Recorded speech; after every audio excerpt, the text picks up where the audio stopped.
buzz saw.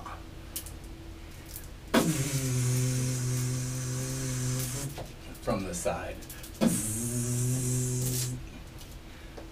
This one, you want to make sure and keep your sticks close to the center, and it's rolling, you're contacting as it's rolling off the front of it. 1, 2, so it's like falling down.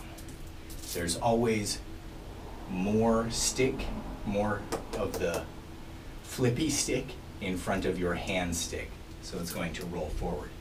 Reverse, a little bit more awkward. Good to learn them both though. Ooh.